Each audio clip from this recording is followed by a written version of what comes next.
some activities and events overcame what I was gonna do today, so I had to call an audible this morning. So this is one of those classes that I hope you guys all are able to get some nuggets of wisdom on. I will freely discount and disclose the fact that I've taught this class before. It's been several months back. So if this is a repeat to you, you're not gonna hurt my feelings, I understand, but there's a lot of brand new agents on the call today or new to us and could use some general reminders. So today we're going to talk about best practices for an agent, things that you should do, things that you can do, tips and tricks, little nuggets of wisdom that I have picked up over the years and just consolidated into a lesson plan. So it might be a little disjointed and a little, we might meander down a path here. But hopefully you guys will get some good information out of this, and we'll go from here. Any questions? Anybody have anything that just blew their minds over the weekend? Something you saw, something you encountered, listing details, anything fun you want to share with the group while I'm sharing screens?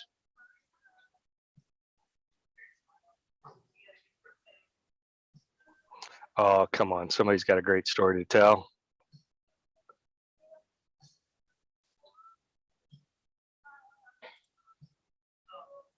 Hang on. Okay, are you looking at slide presentation now? Agent best practices? Okay, thank you. I've got one for you. I'll tell you a good one.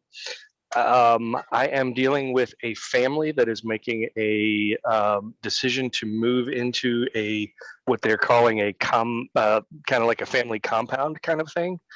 I have no less than 6 decision makers, 5 signers on the agreement. They see a property, and the one person that didn't see it on Saturday decided they like it, another one, and they wanted to go see that one, and it just everything is coming off the rails. Everything that they want to see is in Adairsville or north, so it's way out there. It's a challenge dealing with too many cooks in the kitchen. That's all I'm going to say. So that's my story. I'm sticking with it. Let's talk agent best practices. Again, just nuggets of wisdom, things that I have picked up over the years, stuff that you may take for granted and just go, you know what, I don't even have the foggiest idea what my voicemail message is or my custom greeting is on my voicemail. These are the to-do list for a new agent to make sure that you're putting your best foot forward. Okay, you are a professional agent. Your phone message should reflect as such. It has to be a custom greeting. If I call your phone and I get you have reached 770, the standard, you've reached 404, whatever phone number, you and I are going to go round and round. Okay, you are professional. Hi, you have reached Jay Willard with Century 21. I'm unable to take the phone call right now. Please leave a message. I'll get back to you as soon as possible. Okay, needs to be that custom greeting. Also, when you answer your phone, not just hello, this is Jay, how can I help you? Hello, this is Claire, how can I help you? All right. In your custom voicemail greeting, this is just my personal pet peeve. I will get back to you at my convenience. Hate it. Anybody else in that camp with me? Show of hands. Oh gosh, that just drives me crazy. Yes, it is perfectly acceptable for you to have boundaries on your personal life and your business life. Yes, it is okay that you not return somebody's call after 7 p.m. in the evening. Would you put that in your voicemail and say, I'll get back to you at my convenience. If your call comes in after 7 p.m., I'll get back to you the next business day? It doesn't need to be said. Just leave it out. Okay?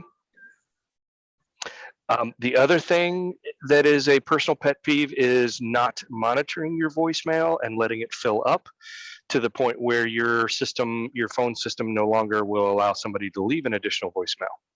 Okay, all those other people, my call can clearly not be important to this person because all the other people that called him and left a voicemail message to this person Haven't gotten theirs responded to. Why should mine be any different?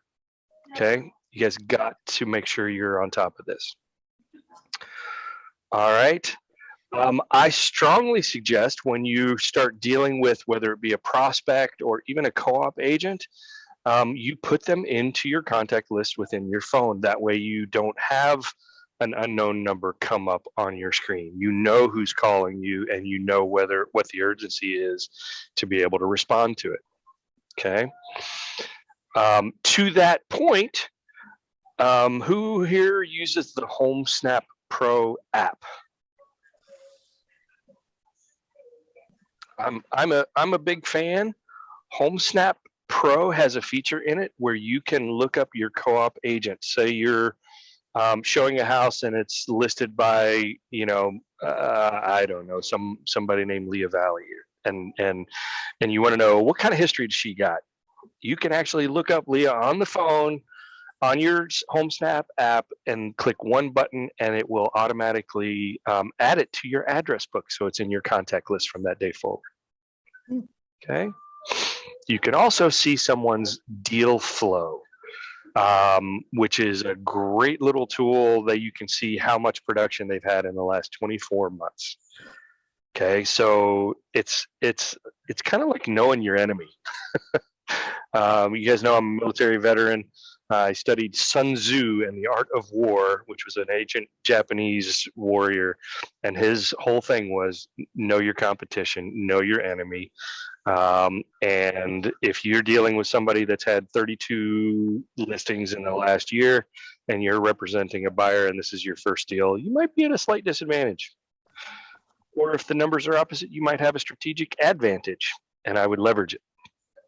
All right. Every good agent needs to know how to share your own contact info to another, ideally to an iPhone user. Make sure that your contact information is correct, your social media links are correct, and don't just passively give out your business card. You want to get their information. You want to send them your contact through your phone, and so that they can send you yours back, so you no longer just have a passive business card that they could easily put in their pocket and go through the laundry machine. Okay. Who here is anybody using Linktree?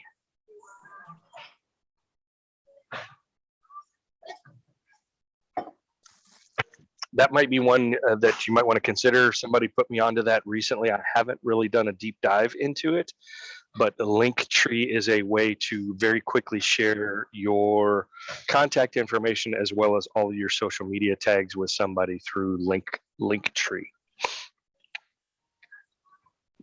Hey Jay, do you know if does that cost to use Linktree? Hang on, man, my audio is way low. Say again. Does that cost to use Linktree like on your social media to have all that, or do you know? Does anybody know? I don't know off the top of my head. It literally was like Thursday or Friday last week that somebody said, "Hey, here's the Linktree thing." Cool. I haven't had a chance to look at it. This is get started for free, but it might just be a little bit like HomeSnap, where like you only get a limited amount of usage for whatever it is that they offer before you then have to pay. Yeah, I suspect she's probably absolutely right. Cool. Thank you. Okay. All right. All right. That is all on that slide. All right. Now let's talk about, we talked about your phone. Now let's talk about your car. Just some gentle reminders. Your car needs to stay clean, both interior and exterior. You never know. In this day and age, especially post-pandemic, it is not likely that you're going to have somebody in your car, but it is always a possibility. And even if it is not, your car is part of your image. It's part of your professional persona. So the kind of car that you drive, and how, not so much the kind of car you drive, how well what kind of condition you keep your car in, probably says more about you as a professional than the type of car that you drive. Okay. Do people make value judgments based off of the type of car you drive? Unfortunately, they do. We all do. It's a reality.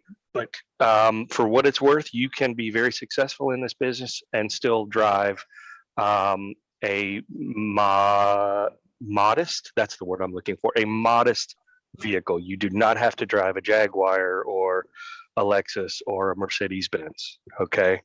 I sold my first 2-3 years in this industry. I had a beat up Toyota Corolla. It works. Okay. So keep that in mind. But regardless, you always need to keep it clean, keep it washed. Most of these places now, you can get a $29 per month unlimited wash thing. I'm a big fan. All right. Always start any appointments that you go to, especially like if you're going to do multiple appointments in a day, with a full tank of gas. Okay. Nothing more unprofessional than having to stop and, if your client has to stop to put gas in their car, that's one thing. But you as an agent should not have to do that. All right. I am a big fan of having a showing kit fully stocked and always in your car. You can do this any number of ways. You can just keep all this stuff in your trunk. You can, I know some agents that go out and they buy a Rubbermaid with a lid and just keep it all in there and throw it in their trunk, whatever you do. But some ideas for things to have in your showing kit should be some bottled water. Okay. I have 2 great big giant golf umbrellas, so that if it happens to be poking down the rain while you're doing your showings, then you can open one of those umbrellas, bring the other one back to your client in the car that they just pulled up in, and you will be the hero of the day. Okay. Toilet paper. Do we need to say anything more about this? We all go into vacant homes that somebody needs to go. Make sure that you've got something that they can use if need be. By the way, before you let them go, always a good idea to find out if the water's still turned on. Okay. Tips from the past. Do I need to say more? Pandemic face masks. We always need to have. I've got a box of them. The little blue fabric-y ones. Keep them in the back of my car. Hand sanitizing wipes, snacks. When you got kids involved, throw some granola bars in the back of your car. Even with adults, have some snacks. People get hangry. And if kids are also involved, in addition to having some snacks, coloring books, crayons, a box or one of those little bottles with spray bubbles, so where you can send them into the backyard and let them blow bubbles in the backyard. Okay, can make a big difference in the quality of the showing when mom and dad are not having to chase the rugrats around. Okay. Okay, there we go. Right. So when you are setting up your showings and your showing time feedback, I'm a big fan of using the showing cart to generate an itinerary for multiple homes. That new interface is already been released. I apologize. This is actually an old slide presentation, but the new interface has been released. Honestly, I didn't think it changed all that much. You can use showing times to send an itinerary to your clients prior to meeting you there at the first home, and it's very easy. All you got to do is have their email address. Do I need to show you all how to do that, or is everybody competent, know exactly how to go about that process? No response means I'm not going to waste the time, but if you do, I'm more than willing to do that. When you show up at that first home, if you're showing multiple homes, hand them a printed copy of the itinerary. I always print one copy for myself, and I print 1 or 2 copies for the clients. And I hand them a pen and say, use this to take notes on the homes that we're going to go visit today. I always like to use the 1 to 10 method. Which is after you show the house. Okay, on a scale of 1 to 10, 1 being no thank you, 10 being move in tomorrow. Where do you rank this home?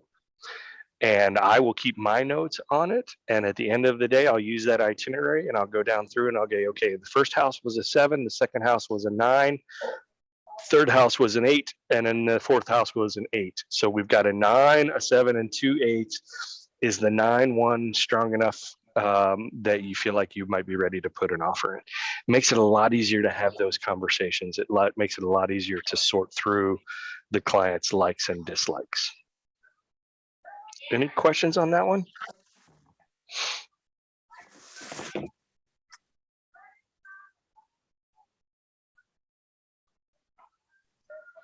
Okay, sorry guys, trying to navigate through screens here.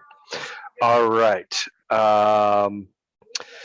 When you get your itinerary together, I'm a big fan and I strongly recommend that you preload the itinerary of the addresses into your mapping app. You can do this by, I'm not sure how exactly to do it in Google Maps, but I'm sure there's a way to do it. Ways you do planned trips, and you can plug in all 4 addresses and plug in the time that you're in there.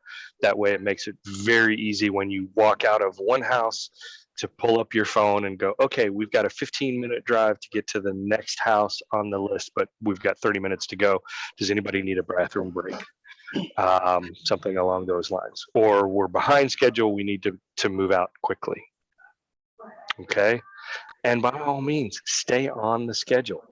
Keep in mind that your clients are going to respect that. Your showing appointments are going to respect that. If you run over, you're going to end up double booking, and it's going to be inconvenient for everybody involved. Okay.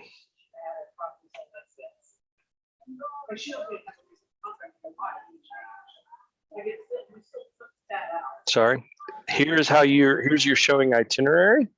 And what it can look like.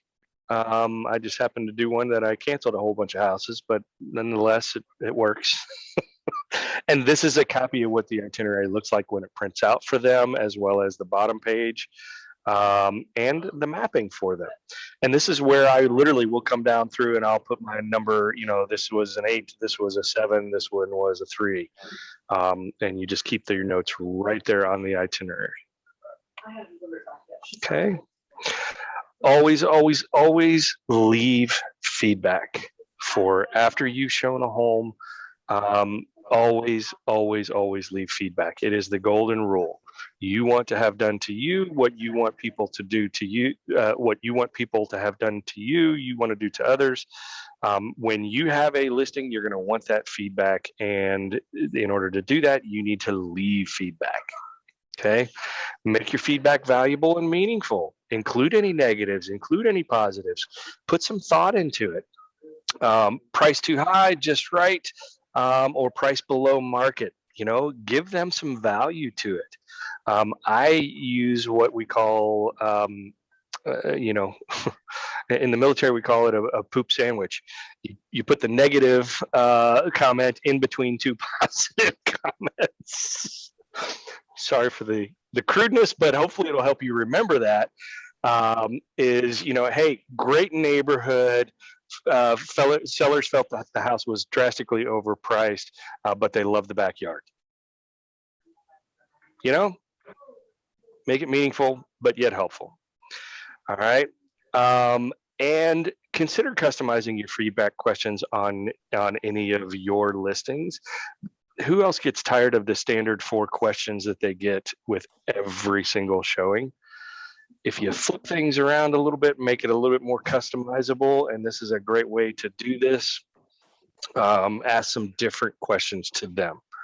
Okay, is a second showing a likely possibility? Yes, no, not for these buyers, but it might have other interested clients that you can, that the showing agent might want to bring.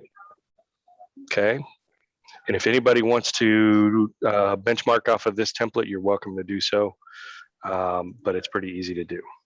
Okay, additional best practices. here's where you can hear Mike's voice. Always block your schedule. Have a time blocked. Treat activities as appointments. So if you say that you are going to create a video on a particular day between noon and 1:30 p.m., by golly, between noon and 1:30 p.m., treat that like an appointment and do that activity. This is one of our agents' schedules, and she's got everything built into this, right down to meditation and spending time in the Word, doing power talk calls, traveling. This is a full and comprehensive schedule with all activities planned and activities treated like appointments. Any questions on this? Have a well-written biography available and continuously updated, not only for your website, for your social media, for your profile pages. And this is by far one of the most challenging things that you will do as an agent, is write about yourself. Am I right? Who's done it and experienced that frustration?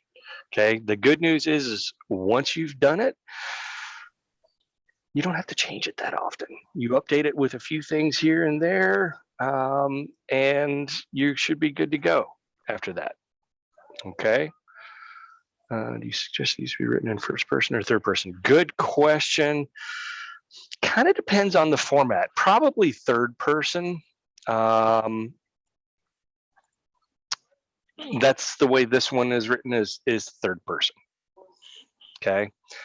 So that's probably what I would consider the most. Depends on the reader, and it depends on where you're posting it. This happens to be my Zillow profile. But it's the same thing that you would read on just about any of my websites out there. Okay. And if anybody wants a courtesy read of your profile, by all means, send it to me. I'll be happy to take a look at it. Give me some time to get back to you on it, because it's a cumbersome, involved process. Okay. The FMLS portal is your best friend.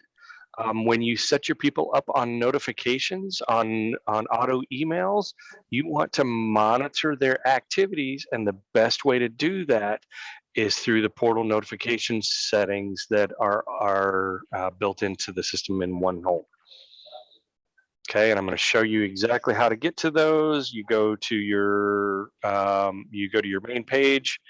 It is right here underneath of. Oh, I didn't show you the whole thing. It's literally underneath your settings. Sorry about that, but you hit the portal notification settings, and this is what you want to set up. Notify me via email when somebody visits the portal, when they save a favorite to their profile, when they save a possibility, when they leave you a note. I cannot tell you how many times I've had agents come to me and go, well, I didn't know that they were interested in this one because I never got the email that they were viewing it. Okay.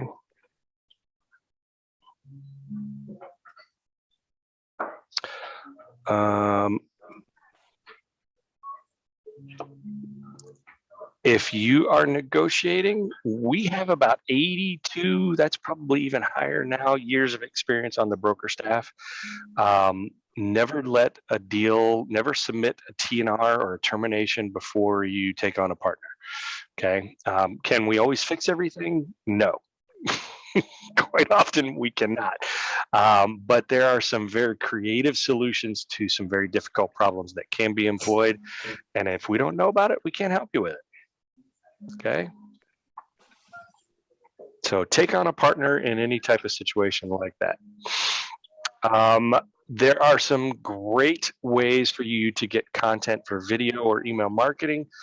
You can set up Google Alerts on relevant topics. So I have set up Google Alerts to tell me about any articles and these get delivered to my email every morning: housing inventory, housing mortgage interest rates. And you click on this and you've got ready-made content for your social media posting for the day.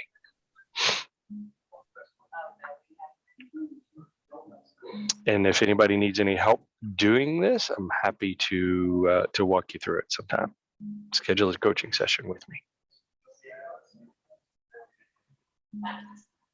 And speaking of coaching sessions, always have a regular coaching session with your partner, whoever is the appropriate person, usually me, Rob, Nicole.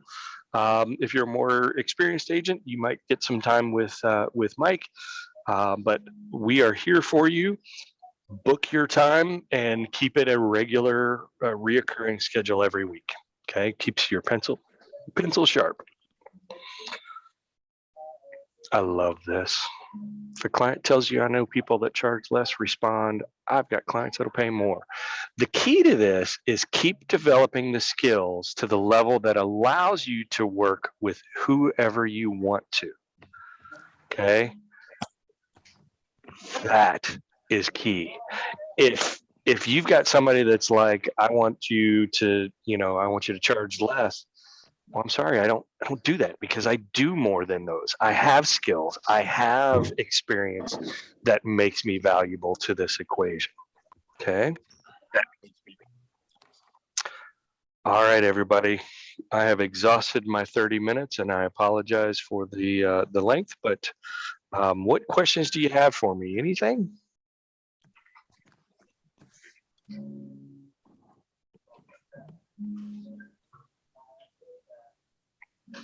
I'm going to take that as a no. Everybody have a great week. I hope you had a wonderful weekend, holiday, Easter, and I'm here. My schedule's got availability on Thursday and a little bit on Friday morning. Happy to help you all this week.